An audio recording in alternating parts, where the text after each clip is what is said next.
নমস্কার, স্বাগত স্বাগত স্বাগত প্রত্যেককেই। প্রথমে মাকে প্রণাম জানাই, আমার শিবু মা, যে মা 10 মাস 10 দিন গর্ভ ধারণ করে পৃথিবীর আলোকে এনেছেন। প্রণাম জানাই আমার পিতৃদেবকে, প্রণাম জানাই যিনি আমাকে সপ্ত কৌল অভিষিক্ত করে জ্যোতিষ জগতে তন্ত্র জগতে আনয়ন করেছেন আমার গুরুদেবকে। সত্তাভিষিক্ত কৌল অভিষিক্ত পূর্ণাভিষিক্ত রুদ্র অভিষিক্ত মহারুদ্র অভিষিক্ত সিঞ্চন সিঞ্চন ক্রিয়াবিধি ক্রমে ক্রমে সুসম্পন্ন করে এই জ্যোতিষ আলোকে এনেছেন। গুরুকে প্রণাম জানাই। উমানন্দকে দর্শন করেছেন। কামাখ্যা যারা যাবেন উমানন্দ দর্শন করবেন, তাহলে কিন্তু আপনার সেই তীর্থস্থানে যাওয়ার পীঠস্থানে যাওয়ার যে স্বপ্ন নিয়ে যাচ্ছেন সেই স্বপ্ন সার্থক হবে, হতেই হবে। তো আমরা এই 7ই আষাঢ় 22 জুন সোমবার, ভালো করে ডেটটি মনে রাখবেন, রাত্রি 9টা 10 মিনিট গতে অম্বুবাচী প্রবৃত্তি। যারা বাড়িতে শক্তির মন্দির আছে, যারা বাড়িতে শক্তির উপাসনা করেন, ওই মনে রাখবেন 22 জুন থেকে 7ই আষাঢ় 9টা 10 মিনিট থেকে একদম 11ই আষাঢ় 25 জুন পর্যন্ত শুক্রবার 9টা 33 মিনিট পর্যন্ত দিনের বেলা পর্যন্ত মাকে স্পর্শ করবেন না। শক্তির উপাসক যাদের বাড়িতে শক্তির মন্দির আছে, যাদের বাড়িতে দেবীর মন্দির আছে, যাদের বাড়িতে দেবী প্রাণ প্রতিষ্ঠায় অবস্থায় বিরাজিত আছেন, যাদের বাড়িতে নিত্যকর্ম পূজা হয় দেবী আদ্যা শক্তি মহামায়ার শক্তি, সুন্দর একটি নতুন বস্ত্র দিয়ে মায়ের মুখটি ঢেকে দেবেন। মাকে ওই সময় ডিস্টার্ব করা ঠিক না। তাহলে আপনি যে সারা জীবন, সারা মাস, সারা বছর সাধনা করে আসছেন, কিচ্ছু রেজাল্ট আপনি পাবেন না, সেই শক্তি আপনি পাবেন না। অবশ্যই পুজো করবেন মায়ের মন্দিরের পাদ পদ্মে গেটে। মাকে তো অভুক্ত রাখবেন না। আপনি যে প্রথায় পুজো করেন, দধি দুগ্ধ ঘিত মধু চিবিটা করানো, মানে চিড়ে ফল মিষ্টি ধূপদীপ পাদ্যর নৈবেদ্য সবই দেবেন, মায়ের স্পর্শ না করে গেটে মাকে নিবেদন করবেন। পৃথিবীর যত শক্তি মন্দির আছে, আমার যে মহামন্দির মহা আসন, সেই আসনেও কিন্তু আমার মা বিরাজ করছেন। ওই 7ই আষাঢ় 22 জুন থেকে আমার মা কিন্তু পুরো একদম ঢাকা দিয়ে থাকবেন। মায়ের মুখ কিন্তু দর্শন হবে না, কিন্তু মায়ের ভোগ পুজো আরতি সবাই করবেন, সেটা গেটের মধ্যে করবেন, মাকে স্পর্শ করবেন না। শক্তি রজস্বলের কথা সত্য, কথা বিশ্বনাথ শাস্ত্রী তৈরি করে বলেনি, হাজার হাজার হাজার বছর থেকে হয়ে আসছে। মহা কামাখ্যা ধাম থেকে তৈরি হয়েছে গোটা পৃথিবীময়। যে নারী, যে মায়েরা রজস্বলা থাকেন 4টে দিন, আমার মায়েরাও তো রজস্বলা, আমার বোনেরা সেই নারী শক্তির রূপ। কামাখ্যা মা তো নারী শক্তি গো, এটা পৃথিবীর নিয়মে তো হয়ে আসছে। যে নারী থেকে আমরা সবাই কিন্তু পৃথিবীর আলো দেখেছি, সেই জন্য নারী হচ্ছে শক্তি, নারী হচ্ছে মা, নারী হচ্ছে আদ্যা শক্তি মহামায়া। যে সংসারে নারীকে সম্মান করা হয়, সে সংসারে কোনোদিন শান্তি হয় না। সেই জন্যে আমরা ছুটে যাই সেই নারী শক্তির টানে, সেই জন্য ছুটে যায় সেই বসে আছে তারাপীঠে, যিনি কালকে হরণ করেন। যদি আমাদের জীবনে কালিমাময় লিপ্ত জীবনটাকে যিনি আলোক দিশারে পাঠান, তিনি হচ্ছেন আদ্যাশক্তি মহামার প্রথম রূপকে কালী কালী মহাকালী কালীকে পাপহারিণী ধর্মার্থ মুখ্যদে দেবী নারায়ণী নমস্তুতে, তিনি হচ্ছেন কালী। তাই আমি কামাখ্যা যাচ্ছি। কামাখ্যা ধামে আপনাদের জন্য আমি কিছু তো পুষ্পার্ঘ আনবই, অতি স্বল্প মূল্যে, যেটা সবাই নিতে পারবেন। সেইটা নিলে আপনি কি পাবেন? প্রথমেই বলি রক্তবস্ত্র। এই রক্তবস্ত্র একটা বিরাট জিনিস। আমি কিন্তু ওখানে সেই রক্তবস্ত্র, ওখানে অরিজিনাল জিনিসটা নিয়ে আসি। ওখানকার পাণ্ডা মহারাজের শ্রেষ্ঠ, প্রত্যেকটা মন্দিরে পাণ্ডা মহারাজের শ্রেষ্ঠ, যেহেতু মাকে ওরা প্রতিনিয়ত সেই আদ্যাশক্তি মহামায়া মা কামাখ্যাকে সেবা করেন, পুজো ভোগারতি সমস্ত কিছু নিয়ম মেনেই করেন। নিয়মের বাইরে কামাখ্যায় কিছু হয় না, কোনো প্রতিষ্ঠিত মন্দিরে কোনো নিয়মের বাইরে যায় না, টাইমের বাইরে যায় না। সেই রক্তবস্ত্র আমি দেব, সঙ্গে কি আনবো? অক্ষয় সিঁদুর। যে মায়েরা সিঁদুর পরবেন, যে বোনেরা সিঁদুর পরবেন, যারা ব্যবসা করছেন, সিঁদুরের একটা ছোট্ট টিক নিয়ে আপনি যাবেন, আপনার কুদৃষ্টি কিছু করতে পারবেন। অক্ষয় সিঁদুরের বিরাট দাম, কামাখ্যার সিঁদুর। আর কি আমি দেবো আপনাদের জন্য?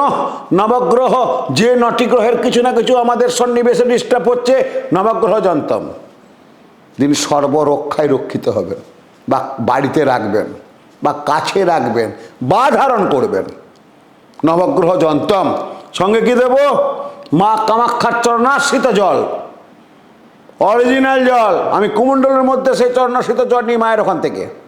সেই জল একটু আপনি পাবেন, শরীর মন মাথায় দেবেন। আপনার মাথা গরম হয়েছে, দিয়ে দেখুন না, মা কামাখ্যা মাথা ঠান্ডা করবেন। আমি বলছি করবে, ভীষণ কার্যকরী জিনিস মা কামাখ্যার জল। সাথে কি দেবো? মা কামাখ্যার প্রসাদ। আর একটা সঙ্গে কি দেবো? লক্ষ্মী করি। যে বাড়িতে মা লক্ষ্মী অচঞ্চলা, যে বাড়িতে মা লক্ষ্মী বিরাজ করছেন না, আপনি অনেক ইনকাম করে আপনার মা লক্ষ্মী চলে যাচ্ছে, লক্ষ্মীর সাশ্রয়ের জন্য কামাখ্যা ধামের লক্ষ্মী করি ভীষণ কার্যকরী। আর কি দেব? মা কামাখ্যার একটি ছবি বাড়িতে রাখবেন। তাহলে আপনি পাচ্ছেন আমার কাছে 7টি ধরনের জিনিস। 1 নম্বর হচ্ছে রক্তবস্ত্র, 2 নম্বর হচ্ছে অক্ষয় সিঁদুর, 3 নম্বর হচ্ছে নবগ্রহ যন্ত্রম, 4 নম্বর হচ্ছে কামাখ্যার মায়ের চরণাশ্রিত জল, 6 নম্বর হচ্ছে লক্ষ্মী করি, 7 নম্বর হচ্ছে মা কামাখ্যার একটি ছবি আপনি ঠাকুরের আসনে রাখবেন। আর আপনি যখন কোথাও যাবেন মাকে প্রণাম করে যাবেন। কামাখ্যা মানে কি? যে কামনা বাসনা সমস্ত কিছু পূরণ করেন, তিনি হচ্ছেন কামাখ্যা, কামতারা। তাহলে এই 7টা জিনিস আপনি কালেকশন করবেন আমার থেকে। করতে গেলে কি করতে হবে? অবশ্যই ফোন নাম্বার যাচ্ছে, যেহেতু আমি এত বছর দিয়ে এসেছি, অনেক ভক্ত শিষ্য আমার উপকৃত, আপনিও হবেন। আপনি হয়তো আসতে পারেননি, কিচ্ছু না, আপনার নাম গোত্র, যদি পারেন 1 কপি ছবি।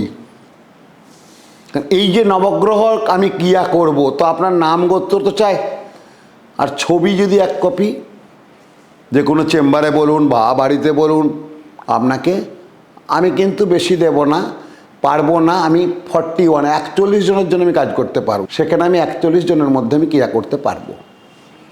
বোঝা গেল?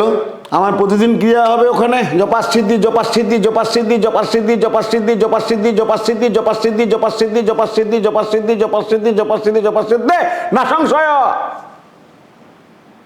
ওই যে ছবি, ওই যে নাম গোত্র, কি নাম দেবে? আপনার নাম অশোক, অশোকানন্দ নন্দনাথ ভৈরবের কাছে আপনি কাজ করাচ্ছেন। আপনার নিদ্রা ভঞ্জনকর নাম হচ্ছে অশোক, আপনার নাম ভাস্কর, নিদ্রা ভঞ্জনকর নামও ভাস্কর, আপনার নাম দিবাকর, নিদ্রা ভঞ্জনকর নামও দিবাকর, আপনার নাম তপন কুমার, নিদ্রা ভঞ্জনকর নামও তপন কুমার। যে নামে ঘুম ভাঙে তাকে বলা হয় নিদ্রা ভঞ্জনক্ষ নামও। আপনার নাম দেবাশিস, নিদ্রা ভঞ্জনকর দেবাশিস। চ্যাটার্জি আছে, মুখার্জি আছে, দাস আছে, মণ্ডলদের টাইটেল আছে, টাইটেলের সঙ্গে একটা গোত্র আছে, কাশ্যপ গোত্র, অনেকের চ্যাটার্জি। মুখার্জি ভরদ্বাজ গোত্র, মুখার্জি। গাঙ্গুলি সাবন্য গোত্র, গাঙ্গুলি। বাস্য গোত্র অনেকের আছে, পরাশর গোত্র অনেকের আছে, গর্গরসী গোত্র অনেকের আছে। গোত্র প্রবর, গোত্র নিয়ে আমি একদিন বলবো গোত্র কোথা থেকে এলো। আপনার গোত্র ডেফিনেশন কি আছে আমি একদিন বলবো, গোত্র কাকে বলে। গোত্র মাস্ট। তো রক্তবস্ত্রটা আপনি কি করবেন? ধরুন আপনি একটি রক্তবস্ত্র একটিই পাবেন, একজন একটিই পাবেন, 2টি হবে না, রেডিমেড কাজ হয় না। তার একটি বস্ত্র পাবেন, একটি বস্ত্রকে আপনার সন্তানটি খুব ভুগছে, একটার পর একটা রোগে ভুগছে, অনেক ডাক্তার দেখিয়েছেন, ওষুধও খাচ্ছেন, এই ভার হচ্ছে, এই খারাপ হচ্ছে। আপনি মা কি করবেন? কুসন্তান যদি হয়, কুমাতা হইও না, স্বাস্থ্যের কথা, আমার কথা নয়। অনামিকা হচ্ছে মঙ্গলের আঙুল। মা সন্তানের সবসময় মঙ্গল কামনা করে। ওই রক্ত বস্ত্রটি কালেকশন করে একটু রক্ত নিয়ে, সামান্য একটু নিয়ে রক্ত বস্ত্রের সঙ্গে দেবেন। সামান্য একটু রক্ত সবাই দেয়, সামান্য একটু ছুঁচে দেবেন, ছুঁচটা পুড়িয়ে দেবেন। একটি বেলপাতা নেবেন, ওই বস্ত্রটি নিয়ে আপনার ত্রিধাতু কবচের সাথে বা স্বর্ণধাতু বা রৌপ্যধাতুর সঙ্গে মিশে আপনি আপনার মা আপনার সন্তানকে, ছেলে হলে ডানাত, মেয়ে হলে বাপাতে দেবেন। সারা বছর আপনার ছেলে অনেক রোগ থেকে মুক্তি পাবেন। এটা রক্তবস্ত্রের কাজ। অক্ষয় সিঁদুর বলেই দিলাম, মা বোনেরা পড়বে। যারা ব্যবসা করছেন তারা একটা টিক লাগিয়ে ব্যবসা করতে যাবেন, ব্যবসার যে কুনজর কেটে যাবে, বিশ্বনাথ শাস্ত্রী বলছে। নবগ্রহ মানে 9টি গ্রহ আমাদের যে প্রতিনিয়ত আমাদের কর্মবিরোধী মানে আমরা লড়াই করে চলেছি, সকাল থেকে রাত্রি শোয়া পর্যন্ত, মানে ঘুমানো পর্যন্ত, সকাল থেকে রাত্রি পর্যন্ত লড়াই করে যাচ্ছে। এখন নাইট ডিউটি করে, সেও তো রাত্রে ডিউটি করে, তারও তো লড়াই চলছে তো। বাস্তবগুলো মানতে হবে তো। সেও তো লড়াই। একজন ডে ডিউটি করছে, সারাদিন কর্মই করে যাচ্ছে রেজাল্ট পাওয়ার দুটো পয়সার জন্য, সেটা নবগ্রহ সর্বরক্ষা, আপনার জীবনে শান্তি আসবে। মা কামাখ্যা প্রসাদ গ্রহণ করবেন, লক্ষ্মী করি আপনি বাড়িতে রাখবেন, ঠাকুরের আসনে রাখবেন, বা ক্যাশবাস্কে রাখবেন যেখানে লক্ষ্মী থাকে, বা আপনার আলমারির লোকারে রাখবেন, সেই মায়ের ছবি একটা রাখবেন। ডাকতে হবে আপনাকে, আপনি মন থেকে ডাকবেন, দেখবেন অনেক কিছু পাবেন। এটা বিশ্বনাথ শাস্ত্রী বলছে। জয় মা কামাখ্যা, জয় মা কামাখ্যা জয়। যারা পুজো দিতে ইচ্ছুক তারা কিন্তু অবশ্যই চেম্বারে নাম গোত্র লেখাবেন, পুজোর প্রসাদ অঙ্গবস্ত্র অবৈ পাবেন, এবং যোগাযোগ করতে হবে, না হলে হবে না। করবেন, আমি ব্যবস্থা করে দেবো। জয় মা, নমস্কার।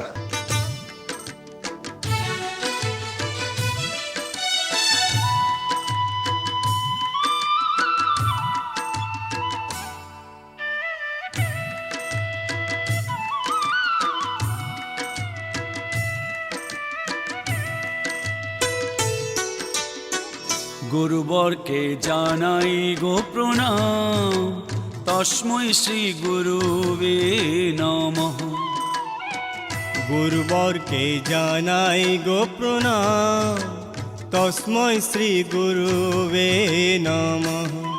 হবে স্বপ্ন সাকার, মিটে যাবে অন্ধকার, হবে স্বপ্ন সাকার, মিটে যাবে অন্ধকার। শ্রী শ্রী বিশ্বনাথ শাস্ত্রী জেনার নাম,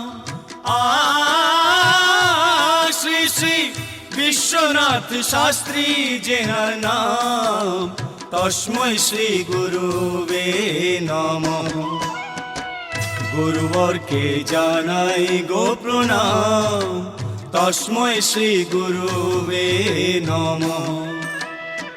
গুরুবরকে জানাই গো প্রণাম, তস্मै শ্রী গুরুবে নমঃ।